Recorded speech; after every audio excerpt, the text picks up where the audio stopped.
Hey everyone, Jay here.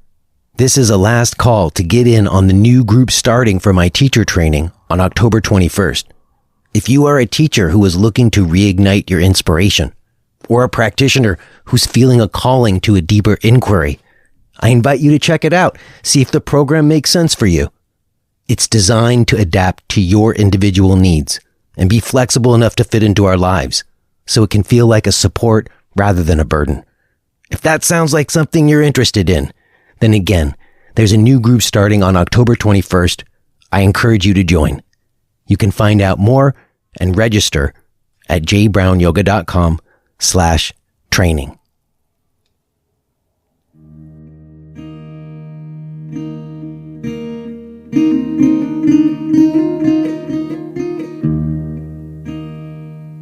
All right.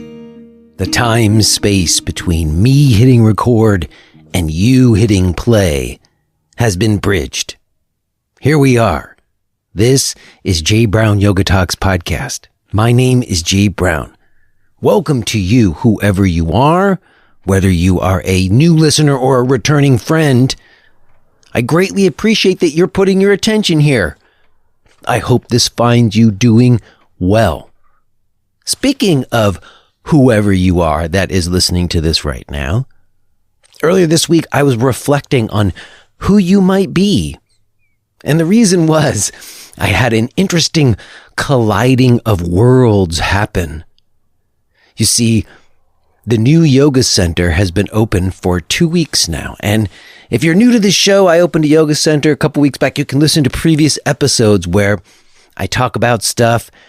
And earlier this week, I sent out an email to the people on my email list that included photographs of the new center, because people on my email list have been following the sort of story of that. Not everybody on the email list listens to the podcast.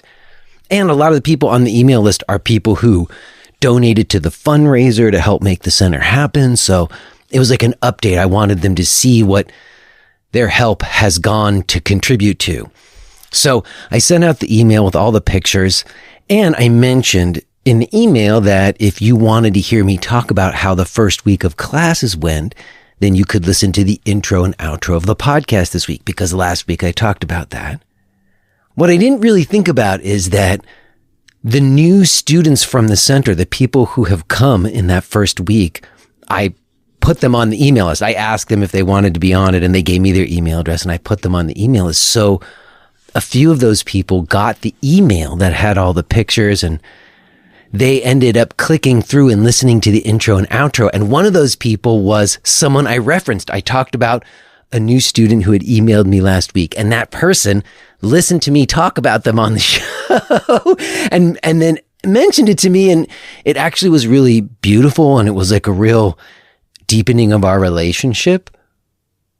But I don't think that she listened to the whole conversation. I think she just listened to the intro, outro. I don't know how much interest she has in translating Sanskrit texts or how yoga's come into the mainstream or all that stuff. I don't know if she's really interested in that. And I was reflecting on how many people listen to this show, only listen to the intros and outros.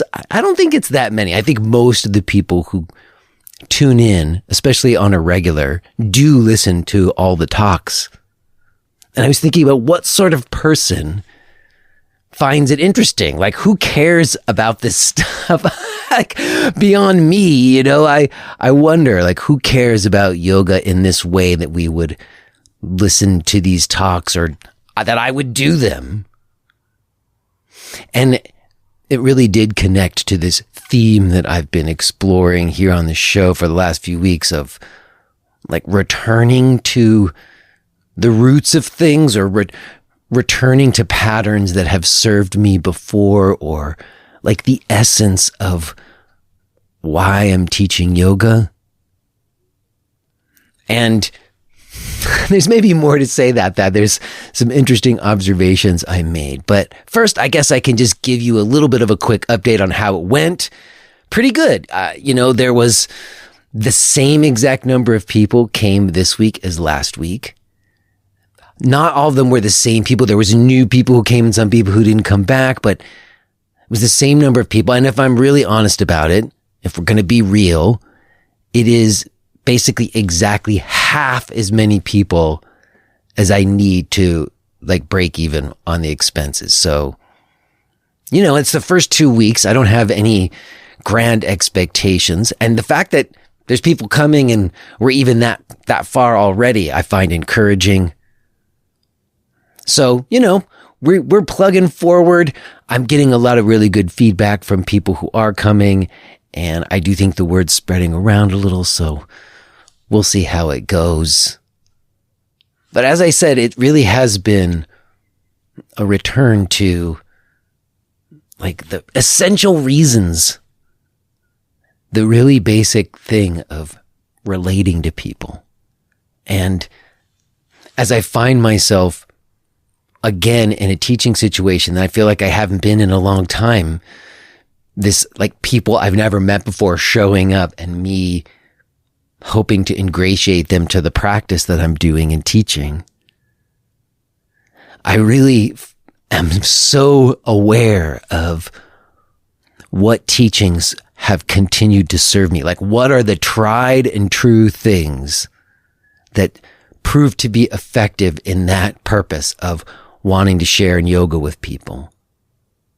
And once again, I feel that I need to heap some praise over the teachings of TKV Desikachar, because of all of the schools of practice that I've studied and all the teachers I've become aware of, by far, it is my greatest inspiration to this day. And I regret not having an opportunity to meet him directly and study with him directly, but what he taught and how it resonated through his students to me has certainly been so impactful.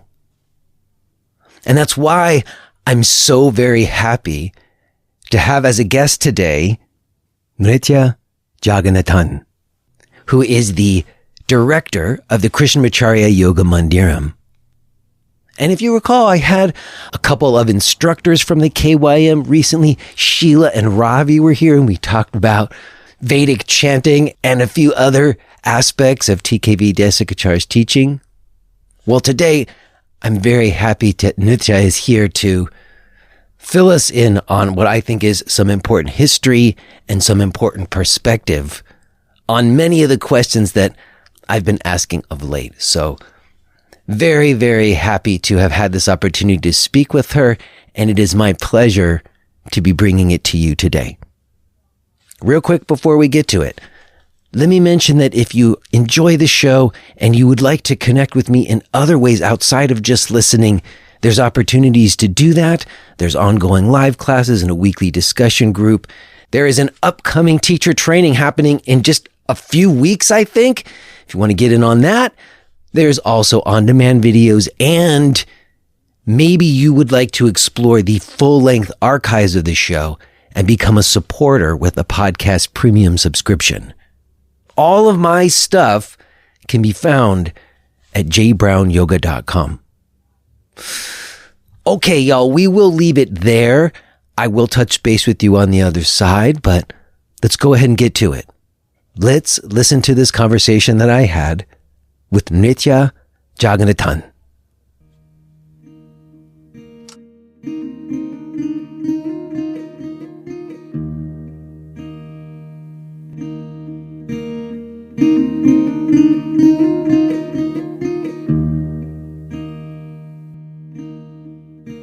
Hello? Hello. Hello. Hi, Nrithya. I'm Jay. Nice to meet you. Nice to meet you virtually. Yes, virtually, but still, I'm grateful to have this moment to speak with you. Can you hear me okay? Yes, I can hear you. How about you? I can hear you just fine. And I want to just say, I don't know if you're familiar with the show. I am already recording, and if it's okay, I'd like us to consider ourselves having just begun, if that's all right with you. Yeah, that's perfectly okay. So, Nrithya, I'm very happy to have this moment to speak with you, in particular because as I was getting ready to speak with you, I was finding out whatever I could find out about you, and I was overjoyed to have you here to speak to what I consider to be the significant contributions of TKV Desikachar and what he's taught. I say that because I did study several other sort of styles and schools of practice. I spent some time studying BKS Iyengar's method. I spent a little time with Pattabhi Jois's Ashtanga Vinyasa. I also spent time practicing with the Shivananda school. Mm-hmm. And it was after that that I met students of Desikachar. And there seemed to me, or what I experienced, was that there was very specific principles of practice that I found there that I didn't find in any of the other schools. Yes, indeed. Yes. And I didn't really get to spend any direct time with Desikachar outside of one chanting workshop with many other people in New York City. But I have endeavored to try to meet and speak with his students. And I often feel a bit ill-equipped to speak to what it is that distinguishes him from these other approaches. And I know that you are supremely qualified to do that. And I'm just very grateful that you made the time to speak with me today. Thank you for doing this. You're most welcome, Jay. It's a delight to be with you on your podcast. And I'm very happy to speak about Sir and all that he has contributed to yoga and to yoga as it has been, as it is practiced today. Beautiful. Well, I suppose to get us started, I always want to know, how someone comes to these particular teachings. I heard you speak about getting a job at the Krishnamacharya Yoga Mandiram, like as a communications person, like writing copy for them at the age of 21. Is that correct? Did I hear that right? Yes, that is right. That is right, Jay. And I love the story you told about how the ads said that you have to be at least 28 years old and you were only 20, and your mom said to go ahead and go anyways. Good honor, because you got the job, right? I did. And call it serendipity, call it good timing at the right time, at the right place. But that's where I am almost 23 years later. All right. So when you got this job, it was working for a publication that they were doing? No, see, at that point of time, the Krishnamacharya Yoga Mandiram had scaled up the publication's activities and specifically required a copy editor and a writer to handle all material, all written material, anything that went out, not just books, but also pamphlets and reading material about the KVM website. So it was a lot. It was a lot of different verticals under which we had stuff going, and they needed someone with a background in communication. I had just graduated from my master's. And so I think, a lot of it is sometimes the way I've seen my life looking back. Sometimes the door opens and I've just walked through not even knowing what to expect. I was as a student in school, I've had exposure to yoga. I went to the Krishnamurti Foundation. And so since a young age, I have been exposed to yoga, but I don't think I ever dreamt or even thought of my life being this path. But that's how things turned out to be. Yes. Well, when you got the job there doing copy editing for them, did you get like free yoga classes as part of the gig? No, see, that's not how it works. But see, the thing is, I always had access to Sir, to Desikachar, to all the teachers at the KVM. And naturally, so I started taking private lessons. Honestly, I had been to the Mandiram even before, in 96 for a knee injury. At which point, Sir had done my consultation. So I was not new to the KVM. I wasn't new to a practice. But definitely, the exposure was there. Soon after I joined, the KVM announced a 6-month introductory program for anyone. So many of the staff joined. And very shortly after I joined the diploma, it was just a gap of about 6 to 8 months from when I joined to when they started a next batch of the diploma. So in any case, the classes began then. That's interesting to me because one of the things I've often said about Desikachar tradition was that it was always taught one-to-one back in the other times before yoga became what we thought of it here in the West as, and that there's a big difference between like a group yoga class context and just a one-to-one interpersonal engagement that happens in practice. I wonder when they initiated that course, was it markedly different from your experience of working with them privately, or were the people in that all having some relationship to them similarly to you?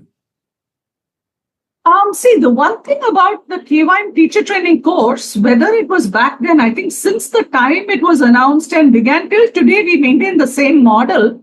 While one aspect of the course is group classes, every student is assigned a mentor with whom you work one-on-one. Now that's non-negotiable. And so you had to meet the mentor at a fixed time or a certain number of classes month on month throughout the training and after. And so that is how your personal practice was developed, and that there was no compromise on. So I would say that that is the strength of the Krishnamacharya Yoga Mandiram, that in all of these certificate courses where we teach groups, we have to, because it is a certificate course, the course cannot be run one-on-one, but that individual aspect with mentoring gives it a depth and a dimension that takes it out of the realm of a group practice, makes the practice very specific to the individual. Because in the group, you're expected to learn technique, classical techniques, modifications, course plan, as it is as per the syllabus. But when it comes to your personal practice, there's so much room for evolution, for feedback, for practices to be designed based on what you require at that point of time, discussions on philosophy. And so it's a very well-rounded approach is what I feel. I hear that. And I think also it goes to something that I want to talk to you about today, which has to do with pedagogy, yoga pedagogy. I know that's something that you speak about. And that points to that element of one-to-one relationship in conjunction with whatever group study, it points to that. But before we get into some pedagogy stuff, which I thought we might talk about, I do want to lay down some history. This show is also about like oral history, and also, you know, many of us who've been in yoga for many years, we have done our best to learn history and philosophies of yoga, that it seems essential that be part of the study. And, there's been a lot of academic scholarship over the years. I heard you speaking about David Gordon White and many of the assertions that have been made about yoga practice coming from Swedish calisthenics. And I guess what I'm curious to ask you about and have you speak about for those who might listen to this is, you talked about something, and one of the things I heard you speak about, that yoga was at risk of being lost about the time that Krishnamacharya kind of set about doing what he was doing. Can you speak about that? In what ways was yoga at risk of being lost, and what did Krishnamacharya do to try to keep that from happening? Well, see, Jay, honestly, it's a part of a very long story, much of it having to do with the colonial imprints on the indigenous culture. See, practices like yoga are essentially deeply spiritual. We call them adhyatmika. They're inward-looking practices and directed towards meditation. Naturally, multiple forms, innumerable schools, different forms. But the end goal essentially is developing an incomparable mastery of the mind. And naturally, with that kind of a mental control, what the human mind is capable of achieving is phenomenal. And there were many such masters who demonstrated what today would be, you could term it as magic, but technically we call it siddhi or yogic powers. And for someone who was coming out from outside this culture, a lot of this might have seemed to be very frightening, very unusual, and therefore to be shunned, to be avoided. And concurrently, multiple narratives also started emerging around these practices. I wouldn't deny the fact that they were authentic masters. They were also fake charlatans. So there was, in general, over a period of maybe a few centuries, sort of a distrust oriented towards such practitioners. Very common in India for that time, very, very common, because you had so many such great teachers, great practitioners in many of the sacred sites, but very hard for a mind steeped in a Western culture to comprehend. And therefore, there were attempts made to suppress or to diminish, to distort, and to even ridicule such sages, such masters. And therefore, you see that over time, even among Indian families, it was not considered an appropriate career per se. That to be a yogi would also therefore have meant in some sense that, people gave up their families or went away to the forests or the mountains. And so there's a lot of distortion around yoga and yogic practices. And it was important, the contributions made by Krishnamacharya, not just Krishnamacharya, we must acknowledge other great masters such as Swami Kuvalyananda, Swami Shivananda, and several others who also played a key role in reviving the way that yoga was perceived, making yoga accessible to the common person, to make it a part of household, of a daily health-based holistic routine. To that extent, I would say Krishnamacharya's contribution is significant. It just so happened also that he was appointed by the Mysore Maharaja to head the Yogashala at Mysore, to work with the children of the palace guards. And in that context, again, Krishnamacharya traveled across the country, giving lectures, educating people about the importance of yoga, especially for children. And he took that on as his life's mission. I'm sure you are aware of it, that when he returned from Tibet, his only mandate from this teacher in Tibet was that he take the message of yoga further to propagate it. Because in the 21st century, in a time where health becomes, a point of serious concern, this is a reality that we're all facing. His teacher was of the opinion that a holistic preventive healthcare practice was the need of the time.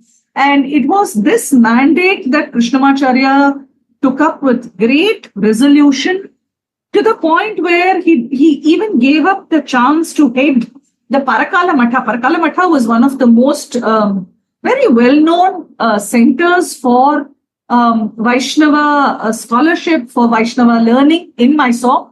He gave up a chance to be the pontiff of the Matha because he wanted to fulfill his promise to his yoga master. And that is the backstory of why he was appointed, why he took up the appointment at the Mysore Palace, traveled extensively. And it was through Krishnamacharya because he met many of the visiting dignitaries, diplomats, their family who came to meet the Maharaja. And in this manner, also met many luminaries of India who came into contact with him. That is how his teachings and his capacity to adapt a very ancient tradition of meditation, of a deeply spiritual practice, to the need of the hour, which was holistic wellness.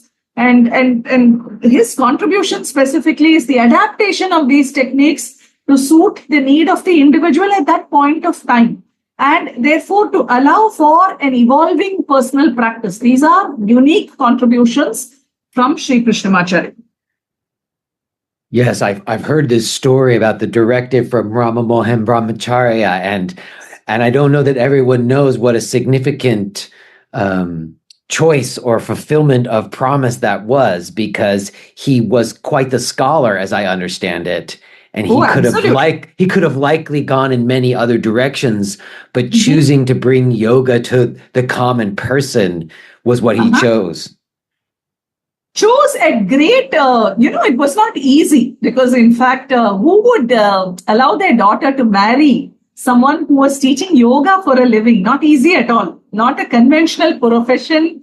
not one that would in any way be seen as supporting the family. And I've heard Sir often speak about this, in fact, about his own journey and how difficult it was, that it wasn't easy. And it was a life he chose voluntarily to keep up his promise. And so we have much to be grateful for to Krishnamacharya.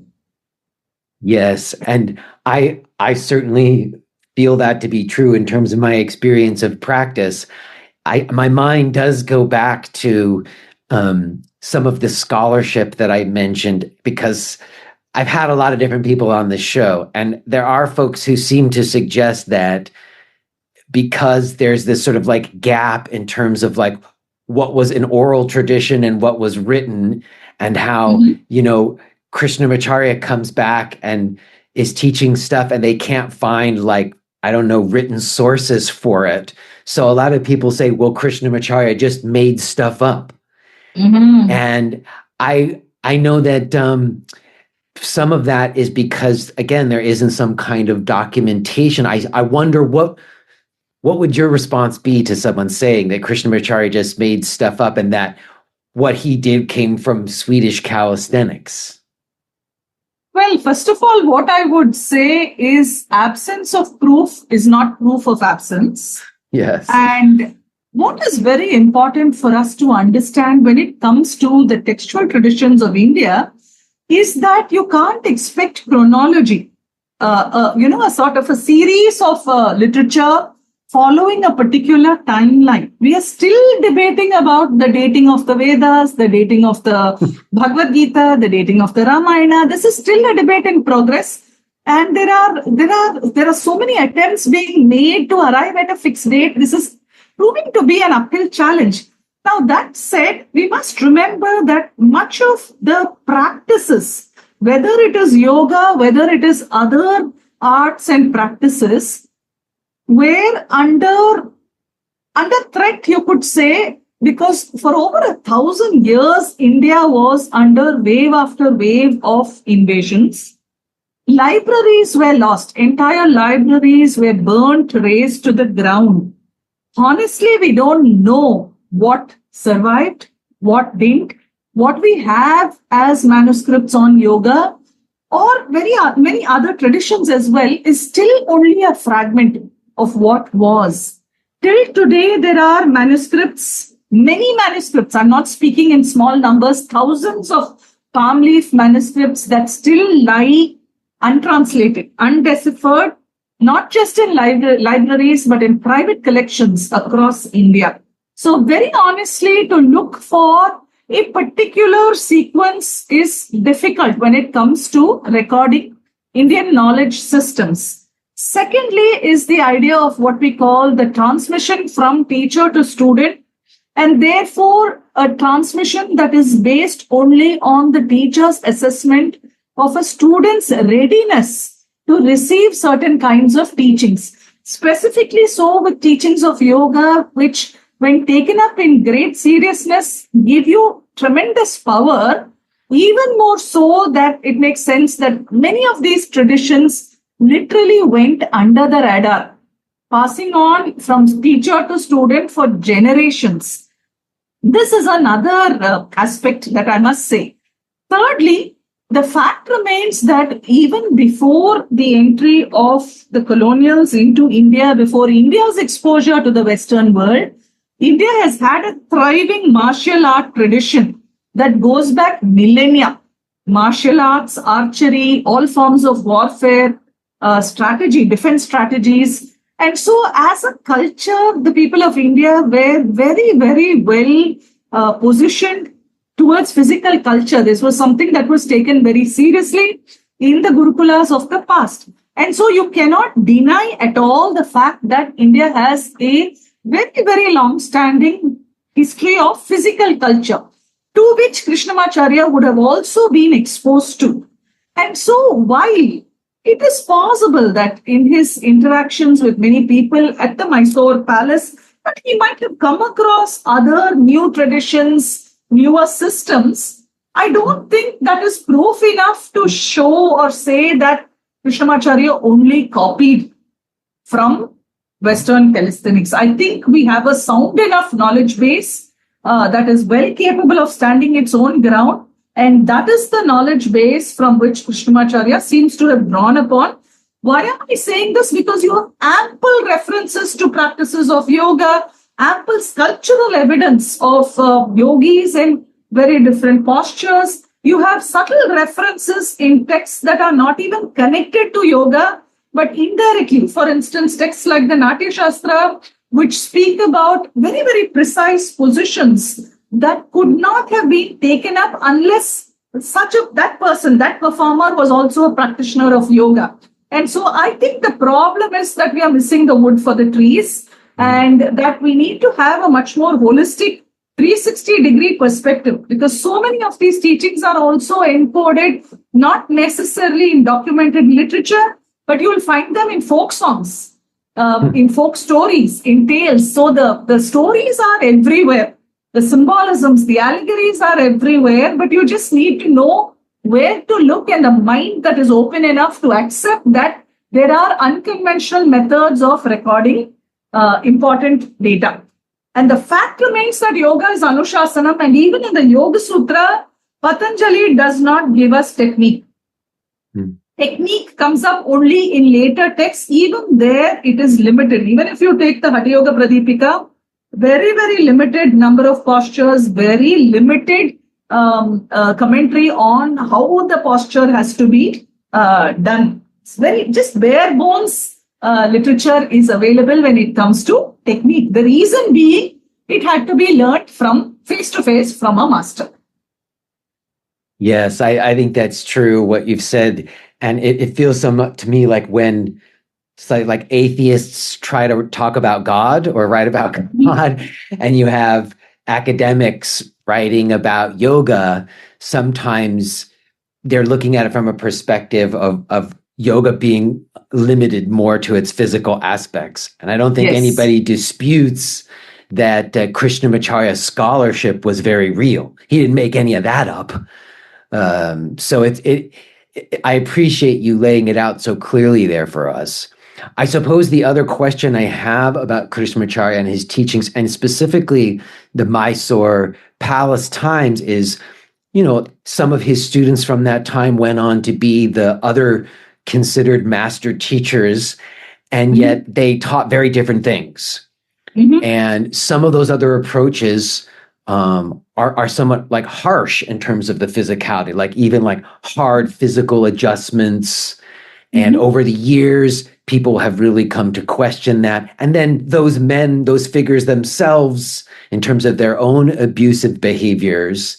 And I've often heard conversations in sort of debates about this, because Krishnamacharya was known to teach in quite a harsh manner to those men and shaped their practice.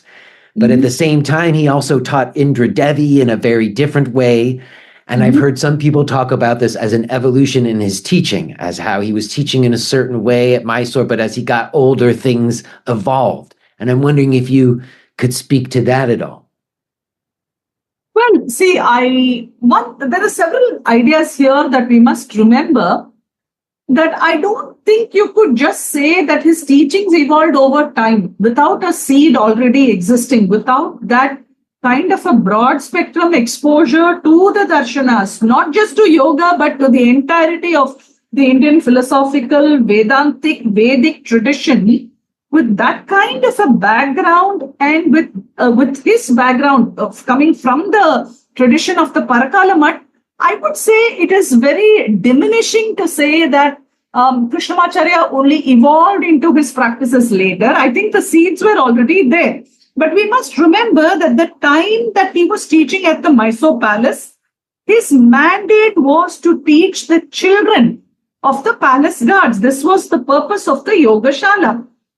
Those who studied with him around this time are also likely to have been part of the same children, the same group of children.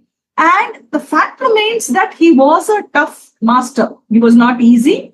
Naturally so, because when you're working with a child's body, the body is supple, elastic, and it's very easy, very amenable to work with both strength and flexibility. Now, this is what some of the teachers you mentioned possibly were exposed to when they were young and when Sri Krishnamacharya was also much younger, and the audience his teachings were directed to that audience. Naturally, this is what they carried away with them, and that was the limit of their times learning with Sri Krishnamacharya. After that, they both branched off, went into their own pathways, whatever that may be, and over time that grew. Now, the fact remains he taught Indra Devi differently, not just Indra Devi, he taught many others differently. Those who came into one-on-one contact with him. Even then, even in the yoga shala at Mysore, he was known as a physician. He was known as a Vaidya. In fact, there is a record, I think a gazette, that took interviews of well-known Vaidyas. Vaidyas are healers across the country. And Krishnamacharya was one of those interviewed in his time in the Mysore Palace. And so even then, I think his acumen as a yoga therapist, as a Vaidya, someone who had a background, not just in yoga, but Ayurveda as well, was well established, because there were a few hundreds in total who were interviewed and their interviews documented. This is available in the public domain as a document published by a gazette under the rule of the British. And therefore, I don't think it's right to say that the subtler aspects of his teachings evolved later. I would say those were already present, but they were tailored to suit the audience. But over time, we must remember that the strength of a true teaching, one that stands the testimony of time, is a teaching that evolves, and that also allows room for the practitioner to evolve. And naturally, in Sri Krishnamacharya's case, that also happened. There are many who speak of him as a really tough taskmaster. Equally, there are others who have come into contact with him in the 60s, in the 70s, who say that he was very gentle, very compassionate with them. These are individual experiences, and I think it is truly the skill of a teacher to adapt even one's personality to suit the need of the receiver. And both Sri Krishnamacharya and Sri Desikachar, I think, were masters at this. Because what you received was what you were there to receive, what was appropriate for you as an individual. And the teacher, in some sense, adapted to that individual, and the teaching was also adapted to that individual. Because I haven't had the fortune of studying with Sri Krishnamacharya, but over my many years of interaction with Sri Desikachar, I have observed this so many times, how he would so beautifully orient himself to the student's personality and interests. And so I think that those seeds were already there. Naturally, over time, with his own experience, with his own deepening practices, you see a flowering into deeper and deeper practices of pranayama and meditation, chanting, and a variety of other tools as well. I hope that answers your question. It really does. And it makes me think of just recently when Sheila and Ravi were here talking about TKV Desikachar, and they were and Sheila was talking about seeing her teacher in different contexts, and when there were times when he was more strict and when there were times when he was the softest person you'd ever meet. Yes, indeed. It makes sense also that any person grows and evolves as a person over time. It doesn't, and that would reflect in their teaching, of course. I guess my other curiosity there is about TKV Desikachar, because as I understand, he didn't start out as a yoga teacher. He was first studying engineering, and at some point he did decide to go that way. And he seemed to me to be really a significant teacher in furthering his father's mission to bring it to common people. And he was bringing it to common people, not just in India, but also to Westerners, and making it accessible in new ways. When you first started studying with Desikachar, I don't know the timeline. Was there already a lot of Westerners? Had it already started to get popular in other places around the world? Or how early on did you start to know him and practice with him? See, my studies with Sir began in 2002, though I had met him before. By then, he was very well known across the world. And he was, since the time I joined the KVM, I had a chance to interact with people of all nationalities from across the world. He was already in his prime then. But what I would say was very important in terms of what Desikachar brings to this picture is how he managed to, in some ways, absorb the teachings of his father, those teachings that come from a very strong traditional basis, absorb them, integrate them, and then adapt them to a mind that was not exposed to that culture or tradition without diluting the essence of what was taught. This was Desikachar's greatest gift as a teacher, as a communicator, that he could make it relevant. He could make any of the teachings relevant, especially some of the hardest aspects of the Yoga Sutra, of the Bhagavad Gita, of the Brahma Sutra. His capacity to distill the essence and to present it in a way that anyone from any nationality, he would make it relevant to that individual. But what I would also like to say here is very often students of Desikachar tend to compete and say, that I received the entire spectrum of Desikachar's teachings. And I beg to differ. I would say that you could never say that about any teacher, because the teacher teaches to the vessel that the student is at that point of time. And how Sir taught every one of us who came to him is very different. I don't think anyone can claim in any way that we have received the entirety of what he was capable of teaching, but we received what was appropriate to us, what we could hold at that point of time. But over time, when we went back with multiple reiterations of study, he had this remarkably skillful way of deepening your understanding. And I was very fortunate there because I had months of one-on-one training with Sir because of being prepared to go on a world tour at that point of time in 2004. So I had the blessing of a lifetime to study with him for well over 6 months. And the nuance that he gave with every iteration of study was something that I will deeply cherish. Thirdly, another thing that we cannot deny is the tremendous influence that J. Krishnamurti also had on Desikachar. And so while on one side he absorbed the teachings of his father, from the other side, his reflection, his interactions with J. Krishnamurti also in many ways, I think, shaped the way his teachings came out to the world. And you see the best of that in the Heart of Yoga.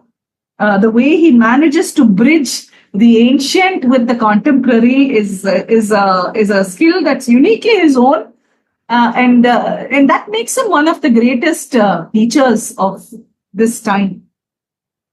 Well, that influence of Krishnamurti is interesting. Maybe we come back to that, but first, I'm curious about the teacher-student relationship that you got to experience with Desikachar, because that does seem to me to be one of the more significant distinctions in the approach. And it goes to what I said earlier about pedagogy and about the pedagogy of yoga being about a process and being about relationship. And I suppose I'm curious, when you had this 6 months with Desikachar, I've heard stories where a lot of times, like, Westerners would go to study with him and he wouldn't really teach them anything unless they asked a question, like that it wanted to come from the student more than the teacher. Although you said he was preparing you for a world tour, so that might have been something different. I'm wondering how much of it was Desikachar giving you information that he thought you should have, and how much of it was coming from your inquiry and the questions that you had? I would say it was a mix of both. I've been lucky to study with Sir as part of a group. He would not make it easy at all. His classes were very challenging, whether they were in a group, whether they were one-on-ones. You would have to rise up to his expectations. You would be expected to know what had already been taught. And yes, he would test you. I don't think at any point of time, yes, he would give us certain parts of it where there would actually be a teaching. But there would also, that would be supplemented with him questioning. His questions were never run of the mill. There would always be a twist. Very often and remember, the teachings were not just Yoga Sutra. All that we studied were different aspects. Some of it was philosophy, some of it was history, some chanting, some therapeutic, some application, some course plan. And so he would give us sometimes, for instance, he would, I I remember that, he would give me a case study and he would say, you have the student who has these kind of issues. Now, I want you to figure out how you're going to build up arm strength for someone. What are the adaptations you would make? If you are hearing this message, then you're listening to the free version of J. Brown Yoga Talks. To hear the rest of our conversation, please subscribe to Podcast Premium at jbrownyoga.com/premium.